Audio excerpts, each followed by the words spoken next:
I have one question to start things off. Did you ever think you were going to lose?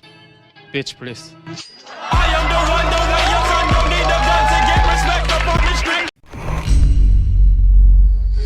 What's up guys, Sal here. So unless you were living under the rock, you should know that Huawei is banned from using Google apps. That also includes the Play Store. As you'd expect, it's hurting the company in the West. I mean, it's almost impossible to sell phones without Google's core Android software and Play Store. But Huawei's founder and CEO is confident that they can still be the #1 smartphone maker, Samsung, even without the help of Google. He was interviewed recently where he was asked whether or not he still thinks Huawei can be the #1 smartphone maker. To which he said, and I quote, "I don't think that would be a problem." He added that it will just take more time. Considering the total smartphone shipments that Huawei did in the recent quarter, I think it's more than likely at this point that Huawei could eventually beat Samsung, because Huawei has what Samsung doesn't, and it's the support of 1.4 billion people. Over 75% of smartphones Huawei sold in the last quarter came from China alone, where brands like Samsung don't even have a 1% market share. So it's something that Huawei will keep on taking advantage of in the future as well. Anyway, the CEO also mentioned that once the company's Harmony operating system becomes operational,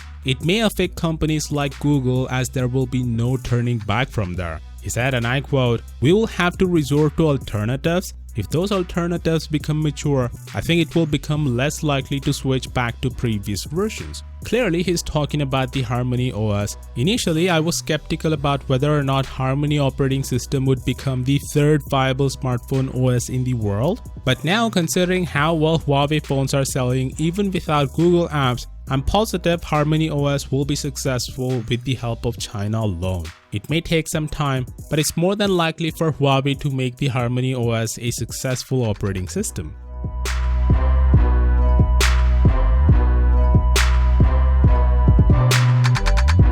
So the Huawei Mate 30 Pro is the company's latest flagship phone. A lot of us were wondering how well the phone is performing since it doesn't have Google services. Well, we have numbers coming straight from Huawei itself, and they do look really promising. Huawei sold 7 million Mate 30 phones in the first 60 days. If you compare it to the Mate 20 series, that's an increase of 75%. And the impressive thing is, Mate 30 phones are predominantly sold in China, so this 7 million figure is basically coming from China alone, which just shows how dominant they are in their own home turf, and this is something that Huawei will take advantage in beating Samsung for the title of the #1 smartphone maker in the world. Of course, that being said, do let me know your thoughts on this down in the comments, and as always, I'll see you all tomorrow.